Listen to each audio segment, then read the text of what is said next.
সেই জুলাই সনদ, সেই গণভোট, সেই পিআর এবং বিএনপি জামাতের যেই অন্তত ফিল্ডে যেই বাজাবাজি আমরা দেখছি, আজকে তো একেবারেই জামাত শোডাউন করে জানিয়ে দিয়েছে তারা আরো কঠোর কর্মসূচি দিবে এবং গণভোট হতেই হবে আগে। এছাড়া এবং গণভোট সংসদে বিএনপি বলেছে যে আমরা এটা বুঝি না, সংবিধানে নাই। বিএনপি ক্লিয়ার কাট আজকেও বলেছে যে এটা সংবিধানে নেই এবং জামাতকে তারা এখন বক্তৃতায় দোষারোপ করছে, জামাত অস্থিতিশীলতা যাচ্ছে, জামাত রাজনীতির মাঠকে ঘোলা করছে, ভোট চাচ্ছে না। এই সার্বিক একটা পরিস্থিতির মধ্যে আজকে আরো একটা আলোচনা আমাদের পার্শ্ববর্তী দেশ ভারত এবং পাকিস্তান, এই দুই দেশকে নিয়ে। ভারতে গতকালকে একটা জঙ্গি হামলা হয়েছে, আজকে ইসলামাবাদে বোমা বিস্ফোরণ ঘটেছে। এইসব পরিপ্রেক্ষিতে ভারতের মিডিয়ার খুব তীব্র অভিযোগ যে এই ভারতের দিল্লিতে যেই, যদি ভারত সরকার এখন পর্যন্ত কিছু বলেনি, দিল্লিতে হামলায় বাংলাদেশ ভূখণ্ড ব্যবহার করা হয়েছে কিনা এই প্রশ্ন অন্তত তুলেছে। সরাসরি অভিযোগ করছে না, কিন্তু প্রশ্ন তুলেছে। বা বহু ভারতীয় বিশ্লেষক তারা বলছেন যে বাংলাদেশের ভূখণ্ড ব্যবহার হয়েছে। এই প্রেক্ষিতে বাংলাদেশের পররাষ্ট্র উপদেষ্টা একটা প্রতিক্রিয়া জানিয়েছেন। তিনি বলেছেন না, এই ধরনের ঘটনা ঘটার কোনো সুযোগ নাই। যদিও লস্কর তৈয়বার সেকেন্ড ইন কমান্ড বাংলাদেশে ঘুরে গেছেন বলে খবর আছে। লস্কর তৈয়বার সাইদ হাফিজ, যার ভিডিও ভারতীয় সংবাদ মাধ্যম ব্যবহার করছে, তিনি ভিডিওতে পরিষ্কার পূর্ব ফ্রন্ট বলতে কি বোঝাচ্ছেন। তিনি বাংলাদেশে বহু এই ধরনের মন মানসিকতা, মানুষের আনাগোনা, আপনি সবকিছুই জানেন। এই দুই পরিস্থিতি নিয়ে আপনার আজকের বিশ্লেষণ আমরা দর্শকদের জন্য কামনা করছি। মেজর আখরুজ্জামান রঞ্জন। আসসালামু আলাইকুম আতিয়া, ধন্যবাদ তোমাকে গভীর রাত্রে আমাকে আবার আজকে সুযোগ দেওয়ার জন্য। তোমার মাধ্যমে তোমার অগণিত দর্শক সালাম জানাই। আসসালামু আলাইকুম। যে যেখানে আছেন ভালো থাকবেন, সুখে থাকবেন, শান্তিতে থাকবেন। আর দেখতে পাচ্ছেন নিরাপত্তার সমস্যাটা কি হচ্ছে, নিরাপদে থাকার চেষ্টা করবেন। পরে আমরা গতকালকে আলোচনা করছিলাম, একটা পর্যায়ে আমরা বলছিলাম যে একটা বোমা, কার বোমা বিস্ফোরিত হয়েছে ভারতের লাল কেল্লার কাছাকাছি। বিষয়টি দুঃখজনক, অনুপ্রীত, এবং আমরা কোন অবস্থাতে এই ধরনের জঙ্গি হামলাকে সমর্থন করি না। মানুষের মত প্রকাশের স্বাধীনতা আছে, মানুষ যে কোনো বিষয়ে কথা বলতে পারে, তার প্রতিবাদ জানাতে পারে, কিন্তু এরকম বোমা মেরে নিরীহ মানুষদের হত্যা করা এটা নিন্দনীয়, ঘৃণিত কাজ। এটা করুক না কেন, যে ধর্মের নামে করুক না কেন, আমরা সেটাকে গ্রহণ করতে পারি না। কাজে আমি এই ঘটনাটাকে নিন্দা জানাচ্ছি এবং আমি মনে করি এই ধরনের ঘটনা যত কম হবে, না হবে, তত ভালো হবে। ভারত তো সুযোগ নিচ্ছে, আমরা বাংলাদেশে এই ধরনের মানুষের আনাগোনা পায়তারা করার চেষ্টা করছি। তবে ভারত সরাসরি সরকারকে না বললেও ভারতের বিভিন্ন মিডিয়াগুলা বাংলাদেশকে জড়িয়ে এখানে কথা বলছে। আমি এটা ভারতের মিডিয়াদের উদ্দেশ্যে বলতে চাই যে ভাই, এইগুলা করে আসলে আপনারা সমস্যাটা সমাধান করার চেষ্টা করছেন না সমস্যাটা উস্কায়া দিচ্ছেন? আপনাদের ভারতের সঙ্গে পাকিস্তানের বিরোধ রয়েছে এবং পাকিস্তানে অনেক জঙ্গি ইসলামিক গোষ্ঠী আছে যারা বাংলাদেশ সহ ভারত সহ সকল মুসলমান দেশের মানুষের সঙ্গে তারা ঐক্যতা পোষণ করে এবং মানুষের ইসলামের পক্ষে তারা কথা বলার চেষ্টা করে। আমি আবারও বলছি, আমরা জঙ্গি সমর্থন করি না, কিন্তু তাদের কথা বলার বক্তব্যের জন্য যদি আপনি আমাদেরকে এটার মধ্যে জড়িয়ে দেন তাহলে এটা দুর্ভাগ্যজনক। যদি সে বলে থাকে যে বাংলাদেশ থেকে বা পূর্ব দিক থেকে আক্রমণ করবে, তাহলে সেটার জন্য তো বাংলাদেশ দায়ী না, সেটা তো বাংলাদেশ বলে নাই। বাংলাদেশে কোনো বলে থাকে সেটা আপনারা বলেন। এইভাবে মিডিয়াতে বিভ্রান্তিমূলক খবর ছড়ায়, এই গুজবের অবস্থা ছড়িয়ে দুই দেশের সম্পর্কটাকে আমরা দিন দিন খারাপের দিকে নিয়ে যাচ্ছি। আমাদের প্রতিবাদ করেছেন, তিনি এইটা প্রতিবাদ জানিয়েছেন, তবে ওনার প্রতিবাদটা এখানে জানালে হবে না। পররাষ্ট্রমন্ত্রী তো প্রতিবাদ বাংলাদেশের স্টেটমেন্ট দিলে হবে না, লিখিতভাবে ভারতীয় প্রতিপক্ষের কাছে জানাবে। যতক্ষণ পর্যন্ত ভারতীয় প্রতিপক্ষ না জানাবে তখন এটার অফিসিয়ালি প্রতিক্রিয়া হিসেবে ধরা হবে না। পররাষ্ট্র উপদেষ্টা সাংবাদিক সামনে বলেছেন যে উনি মনে করেন যে এই বক্তব্য সঠিক না। তাহলে উনি তো এটার ব্যাখ্যাটা ভারতীয় সরকারের কাছে চাইবে যে আপনার দেশে যে মিডিয়াতে এগুলো বলা হচ্ছে এ ব্যাপারে আপনার মতামত কি। কারণ আমরা এই ব্যাপারে আপনাদের সুস্পষ্ট মতামত কামনা করছি এবং এটা প্রতিবাদ ভারতকে জানাবে। সেই ধরনের আমরা দেখলাম না। এখানে কি আবারও ভারতের প্রতি যে নতজানি একটা অবস্থা সৃষ্টি করার চেষ্টা করা হচ্ছে কিনা, এবং ভারতকে সরাসরি কথা বলতে পারা যাচ্ছে না। আমরা তো কদিন আগে শুনছিলাম আপনারা নাকি আই টু আই কথা বলবেন, চোখে চোখ রেখে কথা বলার সামর্থ্য আপনারা অর্জন করেছেন। তাহলে চোখে চোখ রেখে কথা বলার সামর্থ্য আজকে আপনাদের কোথায় চলে গেল? সেটা নাই কেন? আর দুঃখ প্রকাশ করা উচিত ছিল, সেটাও করেন নাই। সবকিছু মিলে মনে হচ্ছে যে আমাদেরকে কারা যেন ইচ্ছাকৃতভাবে তাদের স্বার্থ হাসিলের জন্য বাংলাদেশে একটা ভারত বিরোধী একটা মঞ্চ তৈরি করার অপচেষ্টা করছে, যেটা বাংলাদেশের মানুষ সচেতন, বাংলাদেশ হতে দিবে না। বাংলাদেশের মানুষ ইসলামিক ধর্মভীরু এবং তারা আল্লাহ খোদার উপরে অত্যন্ত আস্থা বিশ্বাস রাখে। তারা কোনো অবস্থাতে জঙ্গি নয়, কোনো অবস্থাতে তারা মৌলবাদী নয়, কোনো অবস্থাতে তারা ধর্মকে রাজনীতির নামে ব্যবহার করার পক্ষে নয়। এটা বাংলাদেশের মানুষ বারবার অতীতে প্রমাণ করেছে। তারপরেও কিছু মানুষ, উচ্চাভিলাষী মানুষ, রাষ্ট্রের ক্ষমতা দখল করার জন্য, ক্ষমতা কুক্ষিগতার জন্য অনেক সময় তারা এমন অনেক কিছু পদক্ষেপ নিয়ে থাকে যা জনগণের কল্যাণ বয়ে আনে না। আমরা অতীতেও দেখেছি, আমরা বিভিন্ন সময় জঙ্গি উত্থান এখানে দেখেছি, যেটা সুযোগ আওয়ামী লীগ নিয়েছে। এই তথাকথিত বাংলাদেশের জঙ্গি উত্থান হওয়ার কারণে আওয়ামী লীগ এক ধরনের সুযোগ পেয়ে গিয়েছিল এবং সেটা তারা সদ্ব্যবহার করেছে। আমি আশা করব, আমি আবার কামনা করব, আমার প্রত্যাশা থাকবে এরকম সুযোগ যেন বাংলাদেশে আবার সৃষ্টি করা না হয়। কারণ বাংলাদেশের মানুষ কোনো অবস্থাতেই জঙ্গিদের পক্ষে যাবে না। যখন যাবে না, তখন এখানে জঙ্গির কোনো উত্থান হলে সাধারণ মানুষের পক্ষ নিয়ে অন্য কোনো রাজনৈতিক শক্তি আবারও মাঠকে গরম করতে পারে। এই বিষয়টি আমাদের সজাগ থাকা উচিত, সাবধান থাকা উচিত। আর বিএনপি এবং জামাতের যে বিরোধে কথা বলছেন, এই বিরোধে অনেকটি পাতানো খেলা। এটা হলো নির্বাচনটাকে গ্রহণযোগ্য করার জন্য, মানুষকে নির্বাচনের দিকে আকর্ষিত করার জন্য এই নাটকগুলো করা হচ্ছে। আপনি জানেন, বাংলাদেশের মানুষ যদি এক পেশে নির্বাচন হয়ে যায়, তাহলে সেই নির্বাচনে আগ্রহ হারিয়ে ফেলে। মানুষ প্রতিযোগী নির্বাচন হলে, প্রতিযোগিতামূলক নির্বাচন হলে সেখানে মানুষের আগ্রহ বাড়ে।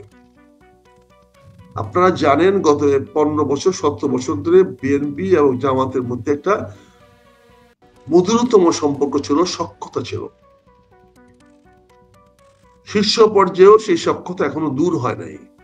এখনো আমাদের মধ্যে, জামাতের এবং বিএনপির মধ্যে সুসম্পর্ক বিরাজমান আছে। অনেক বিষয়ে বাংলাদেশে অনেক আভ্যন্তরীণ এবং পররাষ্ট্রনীতি বিষয়ে দুইটি দলের অনেক অভিন্ন মত রয়েছে। কাজেই দুইটি একই মনোভাবাপন্ন দল যদি নির্বাচনে যায়, তাহলে মানুষ তো মনে করতে পারে এরা দুইজনই এক পক্ষের লোক। তখন মানুষ ভোট দিতে আগ্রহ হারিয়ে ফেলতে পারে। কাজে এখানে এক ধরনের বিরোধ সৃষ্টি করা হচ্ছে, যে বিরোধের জেরটা ওরা নির্বাচন পর্যন্ত নিয়ে যেতে চায়। জামাতের বক্তব্যের বিশ্বাসযোগ্যতা যে নাই, সেটা আমরা দেখেছি যখন গত 5ই অক্টোবর, কত বলে গেলাম, যখন ঐক্যমত কমিশনের ওই দস্তখত করার জন্য সংসদ ভবনে দক্ষিণ প্লাজা একটা আয়োজন করা হয়েছিল, তখন জামাত বলেছিল প্রথমে তারা সেখানে যাবে না, তারাও যাবে না, এনসিপির সঙ্গে বলেছিল তারা যাবে না। তারপরে বলেছিল যে আমরা যাব, তবে দস্তখত করব না। কিন্তু পরে দেখা গেল তারাই সবার আগে দস্তখত করলো। এখনো যে দাবি দেওয়াগুলো করছে, এগুলো একটা বার্গেনিং করা হচ্ছে। সেই বার্গেনিং ইস্যুতে তারা শেষ পর্যন্ত নির্বাচনের পক্ষে চলে আসবে, আসমকা সবাইকে কি বলে হতবাক করে, হতচকিত করে তারা নির্বাচনে চলে আসবে। এটাই তাদের স্ট্র্যাটেজি, এটাই তো রাজনৈতিক তাদের কৌশল। তারা অতীত তাই করেছে, আগামীতে তাই করবে বলে আমি মনে করি। কাজে আজকে কি বললো, আজকে যে কথাগুলো বলেছে মনে হচ্ছে খুব একটা বিশাল কথা বলেছে, যে ঐক্যমত্য কমিশনের নির্দেশ প্রদান না করলে তারা নির্বাচনে যাবে না। এই নির্দেশটা প্রদান করার সুযোগটা কোথায়? ঐক্যমত কমিশন হয়েছে, সবাই সেটাকে দস্তখত করেছে, এটা একটা সুন্দর দলিল হয়েছে, যে দলিলটা জাদুঘরে রাখার জন্য মাননীয় প্রধান উপদেষ্টা সাহেব ইতিমধ্যে সিদ্ধান্ত দিয়ে দিয়েছে। এটিকে আইনে পরিণত করার ক্ষমতা সরকারের তো নাই। সরকার রাষ্ট্রপতির অনুমতি নিয়ে এখানে অধ্যাদেশ জারি করতে পারে। সে অধ্যাদেশ জারি করতে রাষ্ট্রপতির দস্তখত লাগবে, অনুমোদন লাগবে। সেখানে তো একটা বিরাট ঝুঁকি রয়ে গেছে। রাষ্ট্রপতি অনুমোদন দিবেন কি দিবেন না, আমি ধরে নিলাম রাষ্ট্রপতি অনুমোদন দিলেন। যদি রাষ্ট্রপতি অনুমোদন দিয়ে দেন, তাহলে বাংলাদেশ সরকার সংবিধানের অধীনে একটা আইন পাশ করবেন, যে আইনটা পরবর্তী সংসদের অনুমোদন লাগবে। তার মানে আপনি সংবিধানের আওতায় রাষ্ট্রপতির অনুমোদন নিয়ে একটি অধ্যাদেশ জারি করলেন, যে অধ্যাদেশটি সাময়িক, পরবর্তী সংসদ অধিবেশন হওয়ার 1 মাসের মধ্যে সেটাকে, এই আইনটাকে পূর্ণাঙ্গ রূপ দিতে হবে। এখন আপনি আমাকে বলেন, পরবর্তী সরকার কারা হবে আমরা তো জানি না। তার মানে নির্বাচনের জন্য তো অপেক্ষা করতে হবে। তার মানে এই অধ্যাদেশ জারির মাধ্যমে নিশ্চিত করে দেওয়া হচ্ছে যে আগামীতে একটি নির্বাচন হবে। তাহলে সেখানে তো জামাত নির্বাচন থেকে সরে আসলো না, এখানে একটা অধ্যাদেশ করায় নিয়ে আসলো, এবং সেই অধ্যাদেশটা করার সঙ্গে সঙ্গে বাংলাদেশের সংবিধানটা বলবৎ হয়ে গেল। এখন এই সংবিধান কি অধ্যাদেশ দিয়ে সংশোধন করা যায়? এই সংবিধান কি অধ্যাদেশ দিয়ে কি আগামীতে সংশোধন করার সুযোগ সৃষ্টি হবে? যে অভিজ্ঞ লোকেরা এই কথাগুলো বলছেন, মানুষকে বিভ্রান্ত করছেন, তারা কি একবারও ভেবে দেখছেন আইন কি সংবিধানের উপরে, না সংবিধান আইনের উপরে? অধ্যাদেশ জারি করে সরকার বলল যে যে সমস্ত ঐক্যমত হয়েছে এইগুলোকে আইনি ভিত্তি দেওয়া হলো, অর্থাৎ এটি একটি আইনগত দলিল, সবাইকে মান্য করতে হবে। ভেরি গুড, খুব ভালো কথা। যে যতগুলো বিষয় ঐক্যমত হয়েছে এগুলা সবাইকে মানতে হবে, এই ধরনের একটা অধ্যাদেশ জারি হলো রাষ্ট্রপতির অনুমোদন নিয়ে এবং সংবিধানের অধীনে। তাহলে এই আইনটা মান্য হবে ততদিন পর্যন্ত, যতদিন পর্যন্ত না আগামী সংসদ বসবে এবং বসে 1 মাসের মধ্যে, 30 দিনের মধ্যে এই অধ্যাদেশটাকে আইনে পরিণত করবে। এখন এর মাধ্যমে তো নিশ্চিত হয়ে গেল যে নির্বাচনটা ফেব্রুয়ারি মাসে হবে। এই যে খেলা, এই যে মানুষের মধ্যে একটা বিভ্রান্ত সৃষ্টি করা খেলা, জামাত তো তাদের বক্তব্যের মাধ্যমে স্বীকার করে নিল যে আগামী ফেব্রুয়ারিতে তারা নির্বাচনের জন্য প্রস্তুত এবং ফেব্রুয়ারিতে নির্বাচন হতেই হবে। এখন একটা বাহানা করছে এটাকে একটা আইনে পরিণত করার জন্য। আমার তো মনে হয় না যে আইনে পরিণত করলে কোনো সমস্যা কিছু আছে, বিএনপির ব্যাপারে কিছু আছে। এখানে তো বলা হয় নাই যে গণভোট হইতে হবে, এখানে বলছে সিদ্ধান্তগুলো কার্যকর করতে হবে। সিদ্ধান্তের মধ্যে বলা হচ্ছে গণভোটের বিধান লাগবে। গণভোট কবে হবে এটা তো ঐক্যমত হয় নাই। শুভঙ্করের ফাঁকটা কোথায় রয়ে যাচ্ছে? গণভোট কবে হবে এইটার তো কোনো প্রকার সিদ্ধান্ত হয় নাই। সেখানে তারা যে সুপারিশটা দিয়েছেন সেই সুপারিশে বলা হয়েছে যে গণভোট আগেও হইতে পারে বা জাতীয় নির্বাচনের সঙ্গে একসঙ্গে হতে পারে।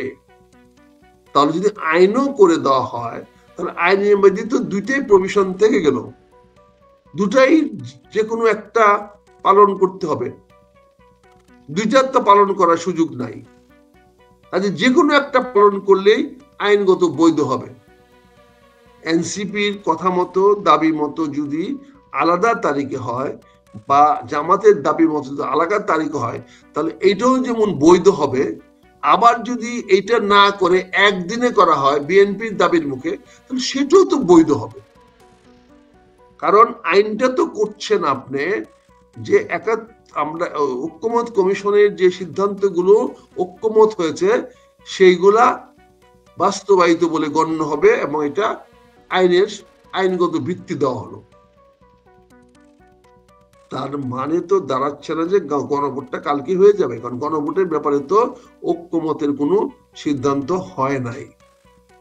কাজে এই জন্য বলছি বিষয়গুলোকে পানিটা ঘোলা করা হচ্ছে। আর সেখানে আবার সবার যে কমন শত্রু, যারা সবাই এখন মনে করে সকল এই বৈষম্য ছাত্র আন্দোলনের পরে যে ঐক্যটা হয়েছে সেই ঐক্যের একমাত্র প্রতিপক্ষ হলো আওয়ামী লীগ এবং তাদের দোসররা, এবং সেই দোসরদের মধ্যে একটি রাষ্ট্র অন্তর্ভুক্ত, সেটা হচ্ছে আমাদের প্রতিবেশী ভারত। তাহলে ভারত এবং আওয়ামী লীগ এবং তার দোসর সহ যারা, তারা হলো বর্তমানে ঐক্যের প্রতিপক্ষ। এখন যদি ঐক্য ধরে না রাখা যায়, যদি বিভক্ত হয়ে যায়, তাহলে বিভক্তরা কি ওই পক্ষের সঙ্গে চলে যাবে, নিজেরা মারামারি কাটাকাটি করে নিজেদেরকে দুর্বল করবে? যেই দুর্বলতার সুযোগ নিয়ে প্রতিপক্ষ আবার এখানে এসে পুনর্বাসিত হওয়ার সুযোগ পাবে। কাজেই এখানে তো ঐক্যর নষ্ট হওয়ার কোনো সুযোগ নাই। জামাত বা এনসিপি বা বিএনপি, তারা তিনটি দল কোন অবস্থাতে আলাদা পথে হাঁটতে পারবেন না। ইতিমধ্যে অন্যান্য রাজনৈতিক দলগুলো অপ্রাসঙ্গিক হয়ে গেছে, তাদের নাম দাম এখন কেউ বলে না, কেউ কথা বলতে চায় না। এরাই তিনটি মূল ধারা এখন তৈরি হয়ে গেছে। তাহলে এখানে যদি কোনো প্রকার অনৈক্য সৃষ্টি করা হয়, তাহলে স্বাভাবিকভাবে সেটা অন্য পক্ষকে সুযোগ করে দেবে। কাজে জামাত সেই ভুলটি করবে না। আর জামাত নির্বাচনে জয়লাভ করার যে সুযোগ সৃষ্টি হয়েছে, যেটা ঐতিহাসিক পরিবেশ সৃষ্টি হয়েছে, বিভিন্ন বিশ্ববিদ্যালয়ে ছাত্র সংগঠনগুলোতে বিজয়ী হওয়ার পরে সারা বাংলাদেশের মানুষের কাছে যে একটা সিলভার লাইনিং বা একটা রূপালী রেখা, একটা সুবর্ণ রেখা তৈরি করা হয়েছে, সেই সুযোগটা জামাত নিবে না, এটা যারা ভাবে তারা, আমি মনে করি তারা আমার চেয়ে বুদ্ধিমান নয়। তারা অবশ্যই বুদ্ধিমান, এখানে আমি আমার নিজের বুদ্ধিটাকে তাদের চেয়ে বেশি মনে করছি। কাজে তারা যথেষ্ট জানে এই সুযোগটা তারা নিবে। এখন বিএনপি তার রাজনৈতিক কর্মসূচি নিয়ে আগাচ্ছে। আমি সেদিন আপনাকে বলেছিলাম, আগেও বলছি, প্রথমে বলছি যে আমি তো আগামী নির্বাচন করব না, কাজে নির্বাচনের ব্যাপারে আমার আগ্রহ কম।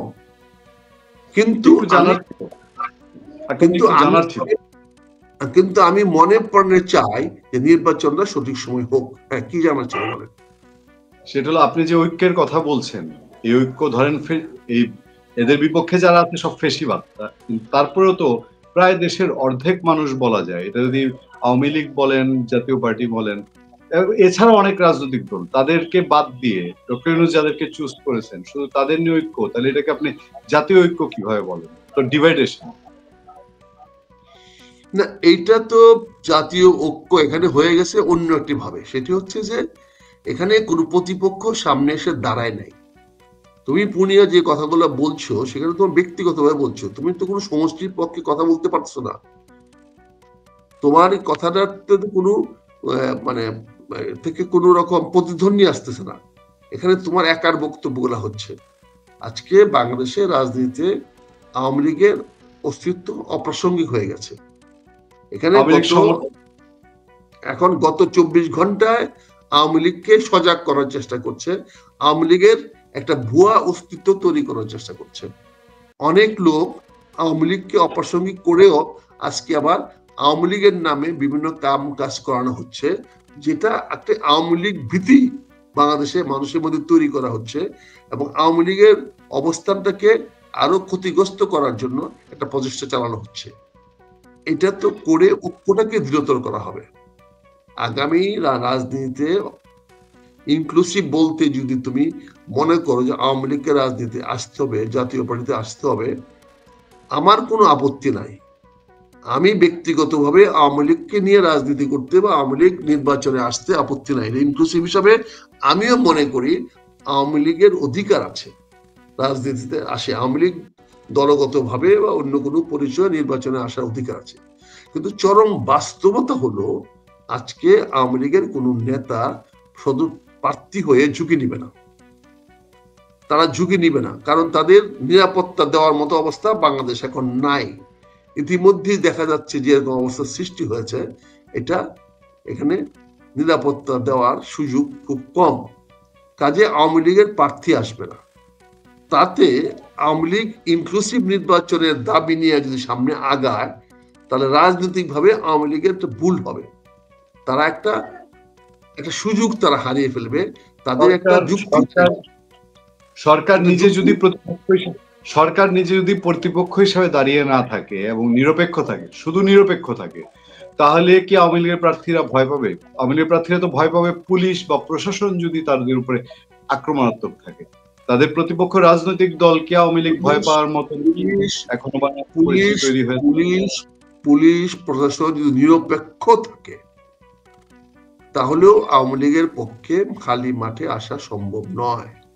নিরপেক্ষ থাকে, সংজ্ঞা সৃষ্টি হবে। আমরা যে কথাটা বলতে চাচ্ছি, এখন যেহেতু সবাই বলছে, জাতিসংঘ বলছে ইনক্লুসিভ নির্বাচন, এখন যদি আওয়ামী লীগকে ছাড়া কেউ নির্বাচন করে, তাহলে নির্বাচন উত্তর আওয়ামী লীগের পক্ষে একটা যুক্তি দাঁড় করানোর, একটা গ্রহণযোগ্য যুক্তি দাঁড় করানো সম্ভব হবে যে নির্বাচনটি আওয়ামী লীগ ছাড়া হয়েছে, সেই নির্বাচনটাকে আওয়ামী লীগ মানে না।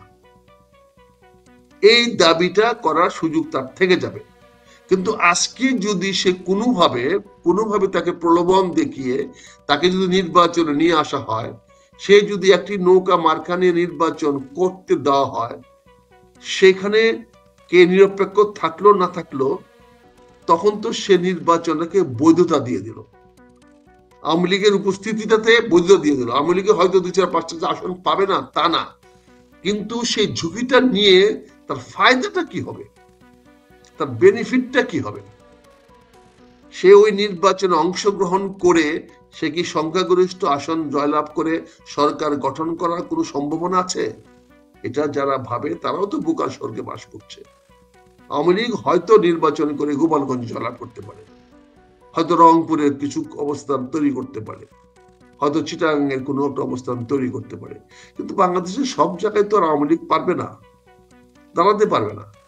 কিন্তু আওয়ামী লীগ তো এই ইনক্লুসিভ নির্বাচনের দাবিটাতে সায় দিয়ে তারা নির্বাচনে অংশগ্রহণ করার সুযোগ তাদেরকে দিয়ে দিলে এবং সেই সুযোগটা তারা গ্রহণ করলে সেই নির্বাচনটাকে বৈধতা দিয়ে দিল।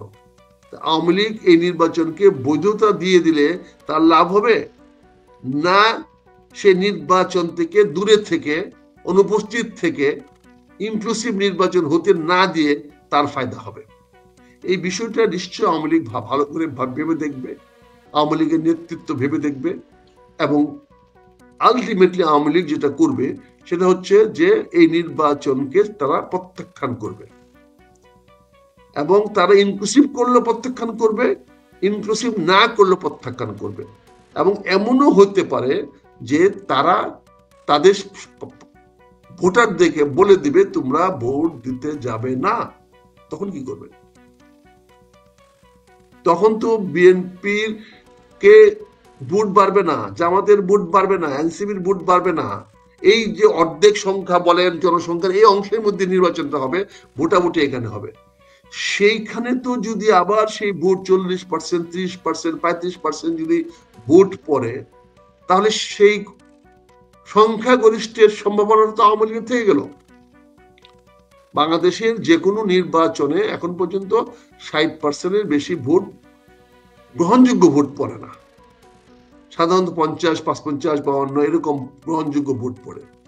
সেখানে যদি আওয়ামী লীগ যদি না এসে এবং তাদের লোকদিকে যদি বলে দেয় বিশ্ববিদ্যালয়ের ছাত্র নির্বাচনে যে ভুলটা আওয়ামী লীগ করেছে সেই ভুলটা না করে তারা নির্বাচনটাকে বয়কট করে এবং তাদের ভোটারদেরকে বলে দেয় তোমরা ভোট দিবা না, তাহলে কি অবস্থা হবে?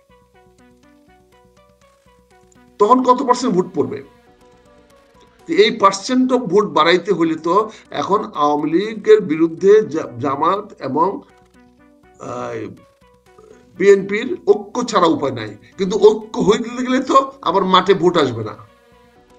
ফলে এখানে লোক দেখানোটা অনৈক্য সৃষ্টি করতে হবে, জামাত বিএনপির মধ্যে একটা প্রতিযোগিতা সৃষ্টি করতে হবে, একটা দ্বিমুখী সংগ্রাম তৈরি করতে হবে, একদম দ্বিমুখী একটা নির্বাচনের একটা অবস্থা সৃষ্টি করতে হবে যেখানে ভোটাররা আগ্রহ হয়ে হয় বিএনপিকে না জামাতকে ভোট দেবে। এখানে হাড্ডাহাড্ডি লড়াই হবে, জামাত জিতলেও ক্ষমতায় যাবে, বিএনপি জিতলেও ক্ষমতায় যাবে। হাড্ডাহাড্ডি লড়াই করে কিন্তু কেউ আর বিরোধী যাচ্ছে না। এখানে দুইজনেই হাড্ডাহাড্ডি লড়াই করে ওনারাই সরকার গঠন করবে, যেটাই বিএনপির পূর্ব সিদ্ধান্ত, অর্থাৎ আমরা নির্বাচনে জয়লাভ করলে একটা জাতীয় সরকার গঠন করব। কিন্তু জাতীয় সরকার গঠন করার জন্য নির্বাচন আহ্বান করলে তো সেই নির্বাচনে জনগণ ভোট দিতে আসবে না। আর জনগণ তোকে বলবে তোমার সরকার গঠনই করে ফেলছো, আমাদের ভোটের দরকারটা কি? ফলে ভোটের সংখ্যা 20%-এর বেশি, 30%-এর বেশি যদি না হয় তাহলে তো প্রকারান্তরে বিজয়টা আওয়ামী লীগের হয়ে যাবে। কাজে এখানে আওয়ামী লীগ কেন ইনক্লুসিভ ভোটের দাবি করে এই নির্বাচনে অংশগ্রহণ করার চেষ্টা করবে? এটাও এক ধরনের চাপ সৃষ্টি করে নির্বাচনে আগে বলবে যেহেতু ইনক্লুসিভ নির্বাচন হয় না, তবে এই জন্য আমরা এই নির্বাচনটাকে বয়কট করলাম এবং এই নির্বাচনে আওয়ামী লীগের জনগণ, আমি আবার বলছি, ওই নির্বাচনে আওয়ামী লীগের জনগণকে ভোট না দেওয়ার জন্য শেখ হাসিনা আহ্বান জানাবে। ইতিমধ্যেই শেখ হাসিনা মিডিয়াতে কথা বলার সুযোগ সৃষ্টি করে দেওয়া হয়েছে। এখন প্রায় শেখ হাসিনা মিডিয়াতে কথা বলছেন ভারতের মাটি থেকে। তার মানে আগামী নির্বাচন পর্যন্ত মিডিয়াতে কথা বলার একটা সুযোগ অব্যাহত থাকবে। এছাড়াও আওয়ামী লীগ জাতিসংঘ পর্যন্ত পৌঁছে গেছে, তারা জাতিসংঘে আবেদন করতে পেরেছে এবং সেই আবেদনের উপরে সরকারও প্রতিক্রিয়া দেখাতে বাধ্য হয়েছে। আমাদের পররাষ্ট্র উপদেষ্টা বলেছেন জাতিসংঘের কাছে তারা যে নালিশ করেছে সেই নালিশ তারা করতেই পারে, তাদের কথা অধিকার আছে। জাতিসংঘ যদি তাদের কাছে কিছু জানতে চায়, অর্থাৎ সে সালিশ যদি জাতিসংঘের কগনিজেন্সি নিয়ে আমলে নিয়ে বাংলাদেশ সরকারের কাছে কোনো জবাব দিতে চায়, তাহলে বাংলাদেশ সরকার সে জবাবদিহি করার জন্য প্রস্তুত হয়ে আছে। এই কথাটাও আমাদের উপদেষ্টা মহোদয় বলেছেন। কাজে সবকিছু মিলে একটা জলবত্তরলং পরিষ্কার দেখা যাচ্ছে ফেব্রুয়ারিতে একটা নির্বাচন হতে যাচ্ছে এবং সেই নির্বাচনে বিএনপি এবং জামাত হাড্ডাহাড্ডি লড়াই হবে। সেখানে তো এনসিপিও কিছু না কিছু জায়গাতে লড়াই করতে পারে, কিছু কিছু জায়গাতে তারা ওখানে আসতে পারে, কিন্তু মূল লড়াইটা হবে বিএনপি ও জামাতের মাধ্যমে। এবং দুইজনেই পাশ করলেও সরকার গঠন করবে, ফেল করলেও সরকার গঠন করবে। এটা অবধারিত, এটা হয়ে আছে। কাজে এখানে আওয়ামী লীগ তার রাজনৈতিকগত কারণেই ইনক্লুসিভ হওয়ার জন্য কোনো করবে না, কিন্তু সরকারের উপর চাপ রাখবে আমরা ইনক্লুসিভ হতে চাই, যেহেতু আমাদের দিলা না সেই জন্য আমি নির্বাচনটা বয়কট করলাম। তবে আমাকে যদি বলেন সরকারের কি করা উচিত, আমাকে যদি প্রশ্ন আপনি করেন যে এই অবস্থাতে অন্তর্বর্তীকালীন সরকারের কি অবস্থা করা উচিত, অন্তর্বর্তীকালীন সরকার যেহেতু বিপ্লবোত্তর সরকার ছিল, কিন্তু তারা বিপ্লবের সঙ্গে আস্থা রাখে নাই, বিপ্লবের প্রতি আস্থা তারা দেখাতে পারে নাই। আমি বিশ্বাসঘাতকতা বলবো না, কিন্তু তারা বিপ্লবের চেতনাকে ধরে রাখতে পারে নাই, চেতনার বাইরে তারা চলে গেছে। যেহেতু এই সরকার বিপ্লবের ফসল হওয়ার পরেও বিপ্লবের উত্তরাধিকার হতে পারেন নাই, তারা সংবিধানের উত্তরাধিকার হয়েছেন। কাজে আমি মনে করব আমার উপদেশ থাকবে বা আমার বক্তব্য থাকবে যে যদি যখন ইলেকশন দিবে নেই, নির্বাচন দিবে নেই, তাহলে নির্বাচনটাকে এক্সক্লুসিভ করে দেন, সকল রাজনৈতিক দলে অংশগ্রহণ করার পথটা অবাধ করে দেন। তাহলে যে কাজটি হবে সেটি হচ্ছে অন্তত পক্ষে এই নির্বাচন কমিশন বা এই অন্তর্বর্তীকালীন সরকার জনগণের কাছে কিছুটা আস্থা অর্জন করতে পারবে, তারা সার্বজনীন হওয়ার চেষ্টা করতে পারবে। এইটা আমি বড় জোর সুপারিশ করতে পারি।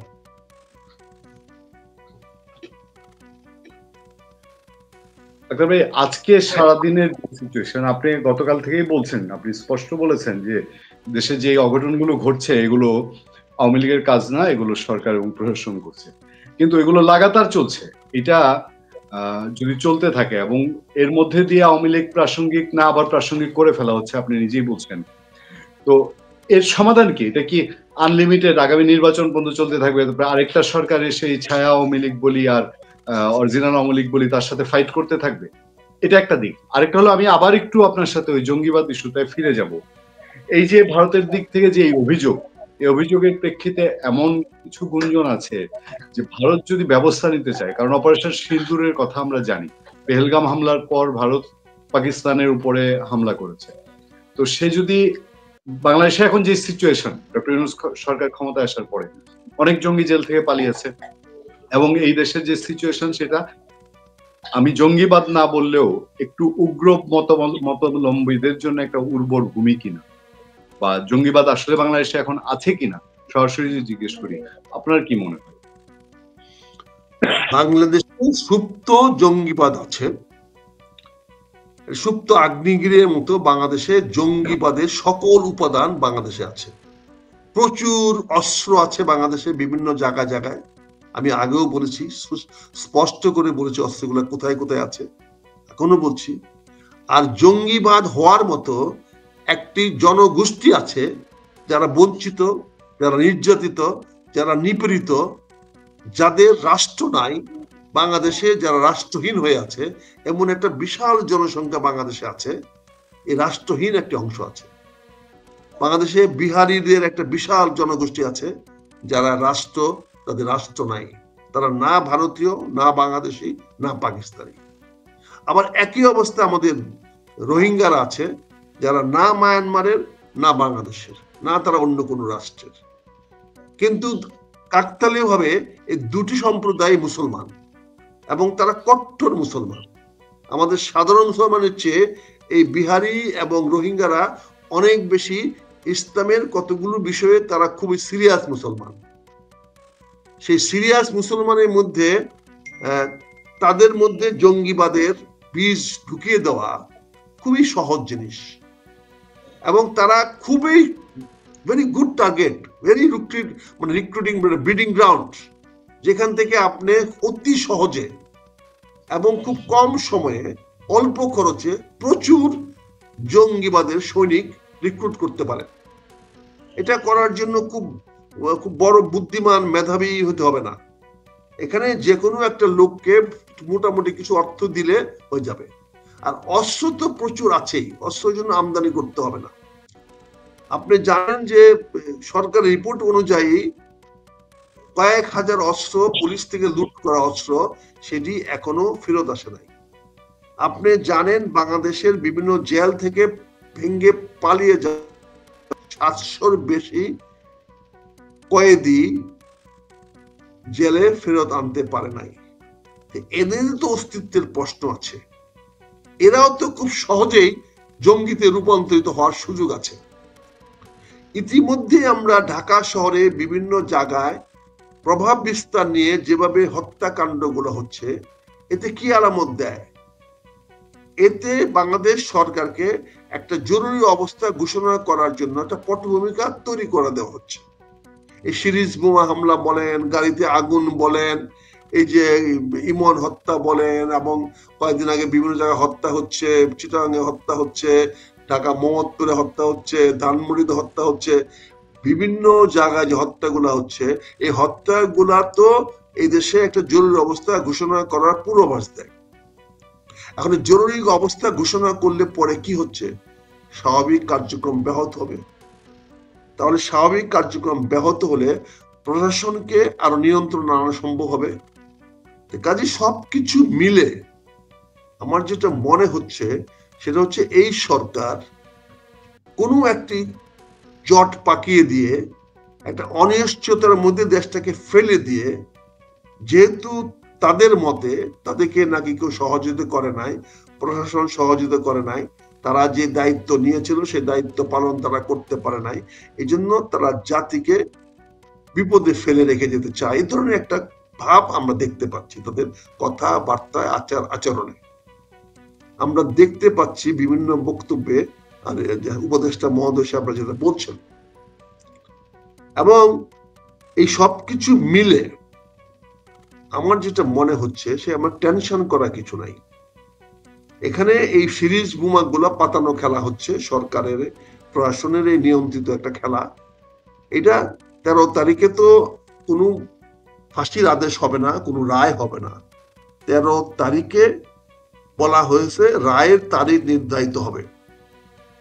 এখন তারিখটা নির্ধারিত হয়তো 14 তারিখও হইতে পারে, যে রায় 14 তারিখে দিব, 14 নভেম্বর হইতে পারে, 14 ডিসেম্বর হইতে পারে, 14 জানুয়ারি হইতে পারে, 14 মার্চ তো হইতে পারে। আমরা তো জানি না ডেটটা কবে হবে। কাজেই এখানে একটা অ্যাবর্টিভ অ্যাকশন কেন নিচ্ছেন? প্রসব হওয়ার আগে আপনি প্রসব বেদনা শুরু করে দিয়ে আপনি অ্যালার্ট করে একটা একটা বিরূপ পরিবেশ সৃষ্টি করার চেষ্টা করছেন। 13 তারিখে তো কোনো অবস্থাতেই বিচারক রায় দিবেন না, দেওয়ার কোনো সুযোগ নাই, কারণ উনি পূর্ব ঘোষণা দিয়ে দিয়েছেন ঘোষণা রায়টা কবে দিবেন সেটা ঘোষণা করবেন। তাহলে আমাদেরকে তো 13 তারিখ পর্যন্ত অপেক্ষা করতে হবে। তার মানে 13 তারিখ ঘিরে যে উত্তেজনা সৃষ্টি করা হয়েছে, এটা তো আমার ডিপটি অ্যাটর্নি জেনারেল সাহেব পরিষ্কার বলে দিয়েছেন উনি এই ব্যাপারে কোনো টেনশন ফিল করেন না, কোনো চাপ মনে করেন না। ইজ ভেরি কারেক্টলি উনি বলেছেন, উনি সঠিক কথাটি বলেছেন, উনি অত্যন্ত ম্যাচিউরড কথা বলেছেন যে হ্যাঁ, এখানে কোনো রকম উত্তেজনা হওয়ার কোনো সুযোগ নাই। এখন আমরা 13 তারিখে দেখি মাননীয় বিচারক, মান্যবর বিচারক কবে তারিখ নির্ধারণ করেন। সে তারিখটা 14 নভেম্বর থেকে ধরে পরবর্তী যে কোনো দিন হতে পারে। সেটার নির্ভর করবে সরকারের পরবর্তী পদক্ষেপ কতটুকু সিরিয়াস। তারপরে একটা নতুন উপসর্গ আমাদের সামনে আসছে, সেটা হচ্ছে তত্ত্বাবধায়ক সরকারের যে ব্যবস্থা পুনর্বহাল করার জন্য একটি রায় উনি দিবেন, মহামান্য সুপ্রিম কোর্ট দিবেন, সেটাও 20 তারিখে নির্ধারিত হয়েছে। অর্থাৎ 13 তারিখে সরকার বা বিচারক শেখ হাসিনার বিরুদ্ধে রায় দেওয়ার দিক তাই নির্ধারণ করবেন। পরবর্তী বৃহস্পতিবারে তত্ত্বাবধায়ক সরকারের কি ভবিষ্যৎ, তার ভাগ্য কি, সেটা রায় হবে।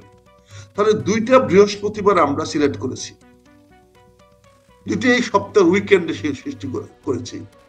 তার মানে আমরা ধরে নিচ্ছি যে এই 2টা দিনে যদি তাদের রায়ের উপরে কোনো বিরূপ প্রতিক্রিয়া হয়, তাহলে যেন অফিস আদালতে কোনো রকম সমস্যা সৃষ্টি না হয়।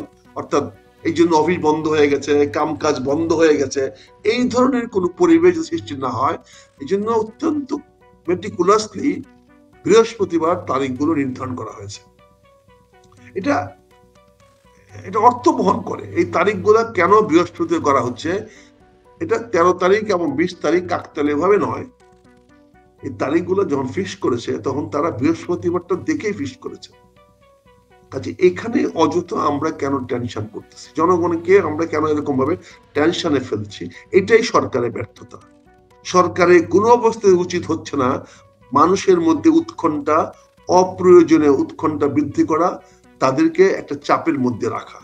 এটা কোনো রাষ্ট্রীয়, কোনো জনসচেতন সরকার, জনবান্ধব সরকার কখনোই সেটা করতে পারে না। মান্যবর আমাদের শ্রদ্ধেয় সম্মানিত প্রধান উপদেষ্টা মহোদয়ের কাছে জনগণের প্রত্যাশা ছিল যিনি মানুষের শান্তিতে রাখবেন, উনি মানুষের নিরাপত্তা নিশ্চিত করবেন এবং উনি বাংলাদেশের সামনের দিকে আশার আলো দেখাবেন। কিন্তু কোথায় যেন উনার এই বক্তব্যগুলো ফিকে হয়ে যাচ্ছে, কোথায় যেন আজকে মানুষ আলোর পরিবর্তে অন্ধকারের দিকে কারা যেন ঠেলে দিচ্ছে।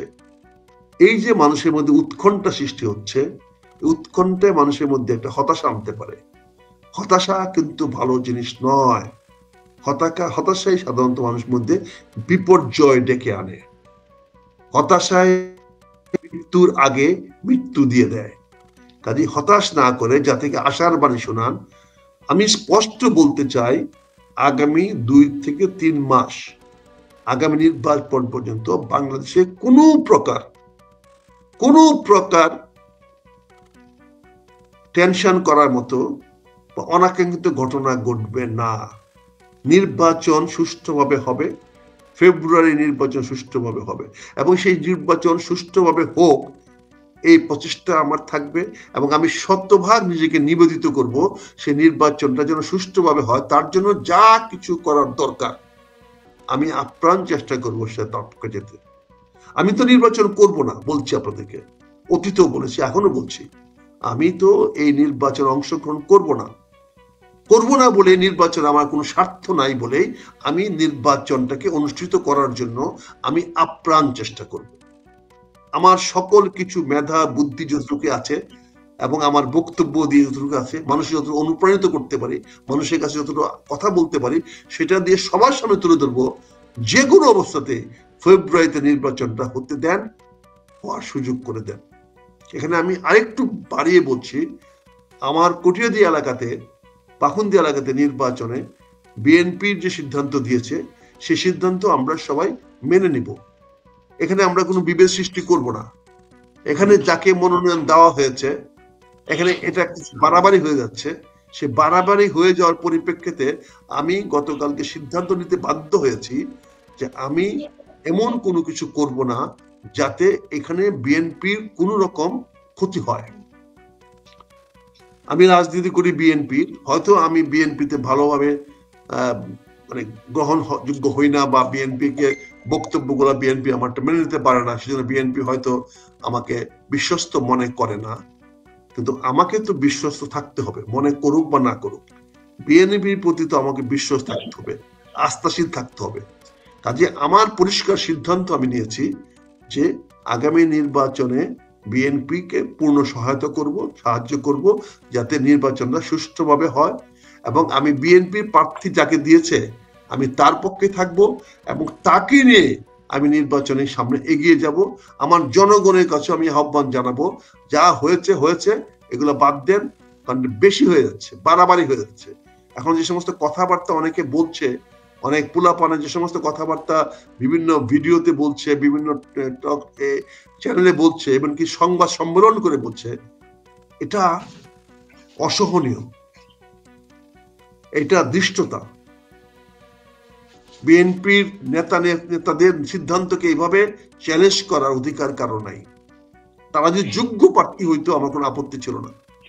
যোগ্য প্রার্থীরা বলতে পারে যে আমি তার চেয়ে বেশি যোগ্য, আমাকে কেন দেওয়া হচ্ছে না, তারা বলতে পারে। কিন্তু তার চেয়ে কম যোগ্য লোকেরা বলতে পারে না।